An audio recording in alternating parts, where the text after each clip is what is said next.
ঘরে একটা ডিম আর হাতে মাত্র 10 মিনিট সময় থাকলে একদম হোটেল স্টাইলে মোগলাই পরোটা তৈরি করে নেওয়া যাবে খুবই সহজে।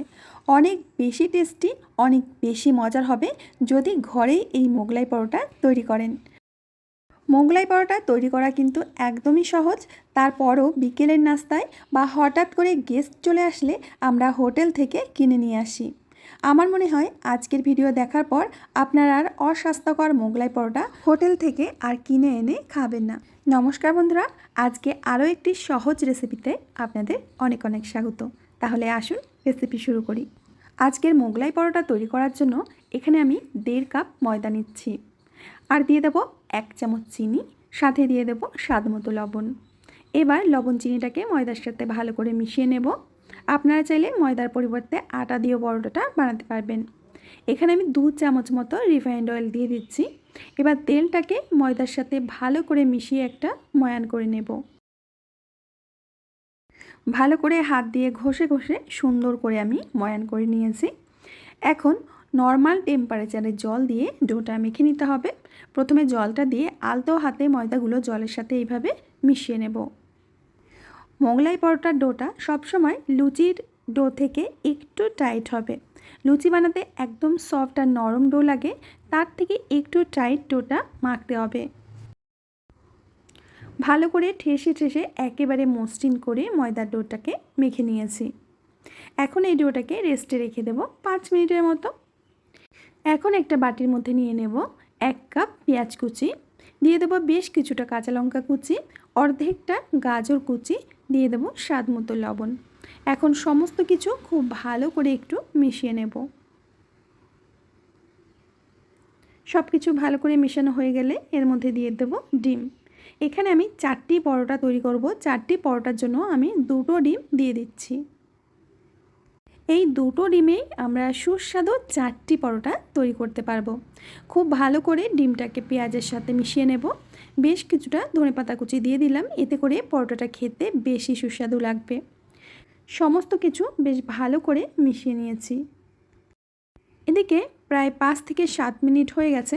তো ময়দার ডোটাকে আবারও একটু ঠেসে ঠেসে মেখে নিতে হবে। এবার এখান থেকে আমি বড় বড় করে 3 থেকে 4টি লেচি কেটে নেব। একটা লেচিতে একটু ময়দার গুঁড়ো দিয়ে রুটি বেলে নেব। হোটেলের মোগলাই পরোটাগুলো দেখবে একটু বড় সাইজের হয়, মানে একটা মোগলাই পরোটায় পুরো প্লেটটা ভরে যায়। আমি তেমনই বড় দেখে মোগলাই পরোটা তৈরি করব। তো রুটিটা একটু বড় করে বেলে নিয়েছি, আর এরকম একটু পাতলা করে বেলেছি। এখন আমরা যে মিশ্রণটা তৈরি করেছিলাম ডিম আর পেঁয়াজের, সেই মিশ্রণটা দিয়ে দেব। বন্ধুরা, ভিডিও চলতে চলতে তোমাদের কাছে একটাই রিকোয়েস্ট, ভিডিও দেখে যদি ভালো লাগে প্লিজ একটা লাইক করবে, ছোট্ট করে কমেন্ট করবে, আর বন্ধুদের সাথে শেয়ার করবে। চ্যানেলটিকে যদি এখনও না সাবস্ক্রাইব করে থাকো প্লিজ সাবস্ক্রাইব করে নেবে, আর ফেসবুক থেকে দেখে থাকলে অবশ্যই পেজটিকে ফলো করবে। তো আমি দেখো ডিমের মিশ্রণটা দিয়ে দিয়েছি। এবার পরোটার ভাজটা করে নেব। আর যত রকম পরোটা আছে সব পরোটা ভাজের থেকে এই মোগলাই পরোটার ভাজ করাটা কিন্তু একদম সহজ। তো আমি একটুখানি জল লাগিয়ে নিচ্ছি। জল লাগিয়ে ঠিক এইভাবে আমি সিল করে দেব। জলটা লাগালে ভাজবার সময় আর এটা খুলে যাবে না। দুটো পাশ দিয়েই আমি ঠিক এইভাবে ভাজটা করে নিচ্ছি।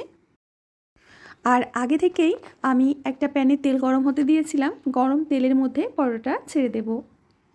আর মিডিয়াম আঁচে পরোটাটা ভেজে নিতে হবে। হাই ফ্লেমে কিন্তু কখনোই পরোটা ভাজতে যাবে না, তাহলে হবে কি বাইরে পাশটা তাড়াতাড়ি রং ধরে যাবে কিন্তু ভেতরটা কাঁচা থেকে যাবে। সব সময় মিডিয়াম আঁচে পরোটাটা ভাজার চেষ্টা করবে। অল্প অল্প তেল ছিটিয়ে দিলে ধীরে ধীরে দেখবে যে পরোটাটা ঠিক এরকম ফুলে উঠবে। এবার উল্টে পাল্টে আমরা সুন্দর করে পরোটাটাকে ভেজে নেব। বন্ধুরা, তোমরা নিশ্চয়ই দেখতে পাচ্ছ মোগলাই পরোটাটা কত সুন্দর ফুলে উঠেছে। এইভাবেই উল্টে পাল্টে পরোটাটা আমরা একটু ক্রিস্পি করে ভেজে নেব। একটা পরোটা ভাজা হয়ে গেল, তো আমি এখন নামিয়ে নিচ্ছি। একইভাবে আমি সমস্ত পরোটাগুলো ভেজে নেব। তো আরও একটি পরোটা তোমাদের আমি একটুখানি ভেজে দেখাচ্ছি। কথা বলতে বলতে আরও একটা পরোটা আমার ভেজে নেওয়া হয়ে গেছে। এখন তেল থেকে নামিয়ে নেব। আর তেল থেকে নামাবার সাথে সাথে গরম গরম অবস্থায় কেটে নিতে হবে। সাধারণত মোগলাই পরোটাগুলো গরম গরম খেতে কিন্তু বেশি মজার লাগে, বেশি সুস্বাদু লাগে। চেষ্টা করবে মোগলাই পরোটা নামিয়ে সাথে সাথেই কেটে পরিবেশন করার, তাহলে খেতে কিন্তু দুর্দান্ত লাগবে। বন্ধুরা, আশা করছি আজকের সহজ রেসিপিটা তোমাদের অনেক সহজ লেগেছে, ভালোও লেগেছে। ভালো লাগলে অবশ্যই লাইক কমেন্ট শেয়ার করবে। আমি আজ এখানেই বিদায় নেব, আবার আসবো নতুন রেসিপি নিয়ে। সবাই ভালো থেকো, সুস্থ থেকো।